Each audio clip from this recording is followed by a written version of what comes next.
Hello అమ్మా. Hi. ఏమో ఏడుతున్నావు? ఇగో ఈ సిల్కేషన్ చెట్టు కింద ఇవి ఎర్రగా ఏటిపోవు పడ్డాయి.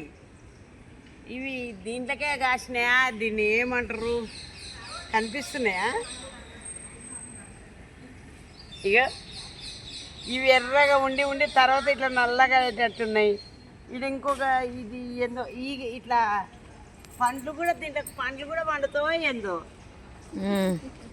ఇవి ఈ చెట్ల కిందనే ఎప్పుడు వచ్చినా ఈ చెట్ల కిందనే కనిపిస్తున్నాయి. అది చూపి అది కింగ్కోటి హాస్పిటల్కి వచ్చినాం. కింగ్కోటి హాస్పిటల్ ఆవరణల ఇంకా మాకు ఓపీ స్టార్ట్ కాలేదు. ఇగో కొన్ని ఏరేటప్పుడు చూడు. ఇగో ఇవన్నీ కుప్పలు కుప్పలు పడ్డాయి. అంటే మంచిగా ఊడ్చిపోయినారు వాళ్ళు పారిశుద్ధ కార్మికులు. ఇక్కడ నీట్గానే కనిపిస్తున్నాయి. కానీ ఇవి ఎర్ర గింజలు, ఈ ఎర్ర గింజల్ని ఏమంటారో ఏమో తెలియదు.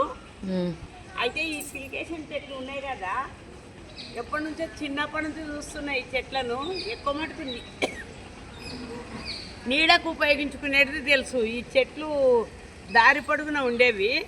ఈ చెట్ల చుట్టూ ఇట్లా గుండ్రంగా అరుగు కడుతుండ్రి మనుషులు విశ్రాంతి తీసుకునికే. దానికి కట్టినట్టు కదా అక్కడ అరుగు కట్టిండ్రు చూడు. అట్లా చేసేది మా ఇట్లా ఇది ఈ నీడ కొరకే చెట్లు అనుకుంటుంటిమి. అయితే ఈ గింజలు ఏమంటారో తెలియదు. ఇట్లా ఈ గింజలు, ఈ పళ్ళు ఇంతకుముందు ఒకసారి వచ్చినప్పుడు కూడా ఈ ఎర్ర గింజలు కనిపించినాయి. కాకపోతే ఎటువో అనుకున్నా. ఇప్పుడు కూడా సూతం ఎవరికైనా చెప్పుదామని కొన్ని గింజలు తీసి పెట్టినా.